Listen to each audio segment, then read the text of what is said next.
I was not supposed to be here. Not in this apartment. Not in this city. Not sitting at this desk at 11 p.m. with a glass of wine I actually chose because I wanted it, and not because it was the cheapest bottle on the shelf. Not here, not like this, not after everything that happened. But here I am, and I think it is finally time to tell the whole story. My name does not matter. What matters is that 3 years ago, I was a woman who had lost everything. Not dramatically, not in one big cinematic moment. Slowly, the way water erodes stone, quietly, over the years, until one morning I woke up next to a man I had been married to for 7 years and realized I did not recognize a single thing about my own life. The divorce was not his fault entirely. It was not mine entirely either, but what it left behind was entirely mine to deal with.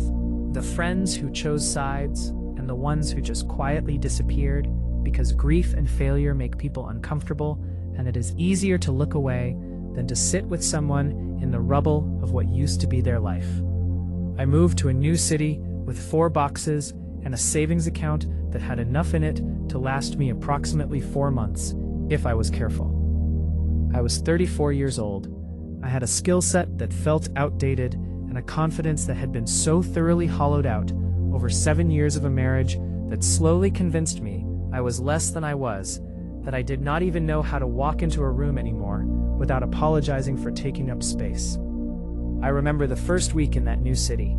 I sat in my empty apartment on a mattress on the floor because I had not bought a bed frame yet, and I looked at the ceiling and I thought, this is it. This is the bottom. There is nowhere left to fall. I was wrong. There was still further to fall. But I did not know that yet. The first 6 months were survival. Nothing romantic about it. I found work. Not glamorous work. Consulting work that paid enough to cover rent and put food in a refrigerator that echoed when I opened it, because it was mostly empty. I worked from coffee shops because my apartment felt too quiet, and silence at that point in my life felt too much like failure sitting in the room with me. I cut my hair. Not symbolically. Practically.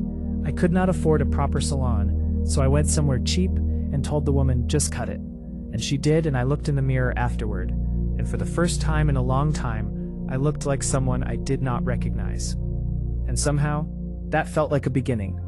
I started running, not because I wanted a transformation story to tell later, because I needed somewhere to put the anger, and there was a lot of anger. At him, at myself, at the version of me who had spent 7 years making herself smaller to fit inside someone else's idea of who she should be. I ran every morning, and I came home, and I worked, and I did not think about the past, because the past was a room I could not afford to live in anymore. By month 8, something had shifted. The work was growing. I had taken a risk on a project that paid better than anything I had done before, and it had worked. Not life-changing money, but enough money that I stopped checking my account balance with my eyes half closed. I bought a bed frame. I know that sounds small. It was not small. It was the first thing I had bought in that city that was not survival. It was the first thing I had bought because I deserved to sleep properly. I stood in that bedroom after I built it. Badly, with instructions I could not fully follow, with one screw I could not figure out where it went. And I felt something I had not felt in a very long time. I felt like myself. Now, before I go further, I want to stop here for a second. If you are watching this on Facebook right now, please follow the page. I post new stories every week, and I do not want you to miss what is coming, because the second half of what I am about to tell you is the part that changes everything. The button is right there. It takes 3 seconds. Do it now and come back. And if you are watching this on YouTube, please subscribe and hit the notification bell. Every single week there is a new story on this channel, and some of them I have not told anywhere else. Subscribe right now. I will wait. Now, where were we? The second year was different from the first, in a way I find difficult to explain. The second year was about learning to swim. I started to understand what I was capable of when nobody was in the room telling me what I wasn't. I started to take up space again, literally and figuratively. I walked into rooms differently. I spoke in meetings without pre-apologizing for my own opinion. I bought clothes that fit the body I had now, which was different from the body I had before. Not because I had tried to change it, but because 2 years of running and surviving had changed it without asking my permission. Men started to notice. I want to be honest about this because this is a confessional, and confessionals require honesty, even when the honesty is uncomfortable. I had forgotten what it felt like to be noticed. 7 years of a marriage that had slowly stopped seeing me had done something to that part of me, the part that wants to be looked at. There is a difference, and it matters. The first time a man held a door open for me in that city and made actual eye contact when he did it, I went home and cried. Not because it was romantic, because I had forgotten I was the kind of woman that happened to. I did not act on any of it. I was not ready. I had rebuilt the outside, but the inside was still under serious construction, and I knew it. I went on 2 dates in that second year, both perfectly fine, both completely forgettable, both with men who were good on paper and did nothing for the part of me that had been asleep for a very long time. I was starting to wonder if that part of me had just permanently closed for business. And then I walked into a room and saw him. Not him from before, not my ex-husband, someone entirely new. A man I will call Daniel, because I am not in the business of burning down anyone's life, including my own, by using real names. Daniel was at a work event I almost did not attend.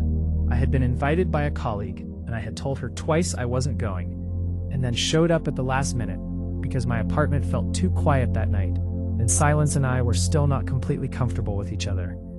He was standing near the window, talking to someone and laughing at something, and I noticed him the way you notice certain people, not all at once but in pieces.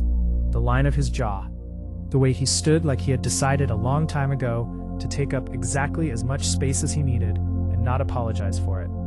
He was not the loudest person in the room. He was not performing. He was just completely present in a way that most people at networking events are not, because most people at networking events are somewhere between who they are and who they want to be perceived as. He was just there. I noticed him. I looked away. I got a drink. I talked to my colleague. I did not think about him. Except I did think about him. Quietly. In the background. The way a song plays in another room and you keep catching the melody without meaning to. We did not speak that night. I went home. I thought about the jaw. I told myself I was being ridiculous. I went to sleep. I want to ask you something before I continue. Where are you watching this from right now? Drop your country in the comments below. I genuinely want to know. This story has reached people in places I never expected, and every time I see a new country in the comments, it reminds me that what I went through is not unique to one place or one culture. Pain and rebuilding, and the terrifying electricity of wanting someone you were not planning on wanting. That is universal. Drop your country below, and tell me if you have ever been in a rebuilding phase. I read every single comment. I saw Daniel again 3 weeks later. Different event, same city, small world. This time he saw me first. I know because when I walked in he was already looking at the door. Not waiting for me specifically. Just the natural glance anyone does when someone new enters a room. But when his eyes found mine, something happened that I am going to try to describe accurately and probably fail. He did not look away immediately, not in a rude way, not in a way that made me uncomfortable, in a way that felt like recognition. Like two people who have never met somehow already know something about each other that they cannot explain yet. I looked away first, because I was still the woman who looked away first. Old habits. He came and found me 20 minutes later. He said, "I think we almost met at the Morrison event 3 weeks ago." I said, "Almost." He smiled, and that was it. That was the whole beginning. 2 words and a smile, and something in my chest that I had not felt in so long. I had started to think it was gone permanently, and work up like it had just been waiting for the right alarm. We talked for 2 hours. He was not what I expected. He was quieter than his presence suggested. He listened in a way that most people do not listen, not waiting for his turn to speak but actually absorbing what I was saying. He asked questions that meant he had been paying attention. He laughed at things I said that were only funny if you were actually listening. I drove home that night with both hands on the wheel and my heart doing something completely unprofessional. I was only 2 years out of a marriage that had cost me everything. I was still rebuilding. I was not in a position to let someone in and then lose them because losing things had almost finished me once already, and I was not sure I had another rebuilding in me. I told myself all of that, and then he texted me the next morning and asked if I wanted coffee, and I said yes before I had finished reading the message. The next 4 months were something I do not have adequate language for. It was not simple. Nothing about Daniel was simple. He had his own history, his own complications, his own version of a life that had been taken apart and put back together in ways that did not always line up perfectly. We were two people who had both learned the hard way that nothing is guaranteed, and that knowledge sat between us sometimes like a third person at the table, careful, watchful, slightly afraid. But the pull. I need to talk about the pull. There is a specific kind of attraction that only exists between two people who have both been through something real. It is not the giddy, uncomplicated attraction of someone who has never been hurt. It is heavier than that, more loaded. When Daniel looked at me, I felt seen in a way that had nothing to do with how I looked, and everything to do with who I had become through everything I had survived. He was not attracted to the surface. He was attracted to the whole thing, the history. The specific kind of strength that only comes from having genuinely lost. And I want to be honest, because this is a confession. I was attracted to him in ways that kept me awake at night, thinking thoughts that were not entirely appropriate for someone who had told herself she was being careful. He had this way of looking at me when I was talking, like whatever I was saying was the most interesting thing happening in the world at that exact moment. And I cannot tell you what that does to a woman who spent 7 years slowly becoming invisible inside her own marriage. It doesn't matter how rebuilt you are. It doesn't matter how many bed frames you have assembled alone. When someone looks at you like that after years of not being looked at, it reaches something very deep and very old and very human. And for the first time since the divorce, I was not trying to stop myself. If you are still watching, and I hope you are because this is the part where everything changes, please leave a comment right now. Tell me if you have ever fallen for someone at the exact wrong time in your life. Tell me if you have ever been in the middle of rebuilding yourself and had someone walk in and make you question the whole plan. I want to hear from you, genuinely. The comment section is open and I read everything. And if someone sent you this video, please go follow the page on Facebook or subscribe on YouTube because there is a part 2 to this story that I have not told publicly yet, and I do not want you to miss it. Month 5 is when it got complicated. I found out something about Daniel that I had not known. Not something terrible, not a deal breaker in the way that word usually means, but something that meant the situation between us was more layered than I had understood it to be. He was connected to my past in a way neither of us had known. Not to my ex-husband directly, but to the world my ex-husband had come from. The business world. The specific overlapping circles of a city I had left, but whose reach was apparently longer than I had accounted for. Daniel knew people who had been there when my life fell apart. And some of those people had an opinion about me that had been formed during the worst period of my life, when I was at my least and my most visible simultaneously. When I found out, I went quiet for 3 days. Not because of him. He had done nothing wrong. He had not known. But those 3 days were some of the most clarifying days of my entire rebuild, because I had to answer a question I had been avoiding. Was I ready for someone to know all of it? Not the edited version I presented to new people. Not the strong, rebuilt woman with the bed frame and the running habit and the growing career. All of it. The bottom, the ceiling of the empty apartment, the mattress on the floor, the 4 boxes. Was I ready to be fully known? I thought about it for 3 days. I ran farther than I usually ran. I sat in my apartment and I looked at everything I had built in 2 years, and I asked myself honestly, are you strong enough now? Not to be with someone, to be seen by someone, completely, without hiding the parts that are still unfinished. I decided I was. I called Daniel. I told him everything. All of it. The marriage, the debt, the 4 boxes, the mattress on the floor, the half-built bed frame with the leftover screw, everything. He was quiet for a long moment after I finished. And then he said, I wondered when you were going to tell me that. I have known some of it for about a month. I said, why didn't you say anything? He said, "Because it wasn't mine to bring up. It was yours to tell when you were ready. And I was going to wait as long as it took." I want you to understand what it meant to hear that. After 7 years of a marriage where I slowly stopped being trusted with my own story, after 2 years of rebuilding in silence, after all of it, someone had waited, without pressure, without agenda, just waited. That was the moment I stopped falling and landed. I am going to tell you where things are now, because this story deserves an honest ending and not a dramatic one. Daniel and I are together. It is not perfect.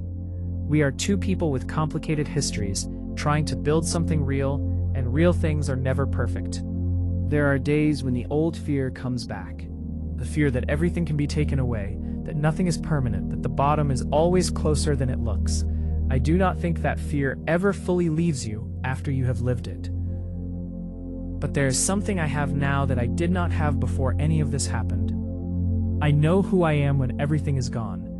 I know what I am capable of when the room is empty, and the account is almost zero, and the silence is the loudest thing in the apartment. I know that I can build. I know that I can survive. I know that the woman I was on the other side of losing everything is more real and more solid and more worth knowing than the woman I was before. And I know that the right person, the one who is actually meant to be in your rebuilt life, does not arrive when you are performing strength. They arrive when you are actually strong. When you have run the miles and built the bed frame and shown up to the room, even when you almost didn't. They arrive when you are finally, completely, entirely yourself. And sometimes, if you are very lucky, they look at you from across a room at an event you almost didn't attend, and they do not look away. And neither do you. If this story meant something to you, please share it right now. Not for the numbers, for the person in your life who is currently on the floor of their own rebuild, thinking it is never going to get better. Send it to them. No explanation needed. Just send it. Drop your country in the comments. Tell me where you are in your own story. Are you still at the bottom? Are you in the middle of building? Did you already make it to the other side? I read every single one. Because next week, I am going to tell you about the moment I ran into my ex-husband again for the first time since the divorce, and what he said when he saw who I had become. That story is coming.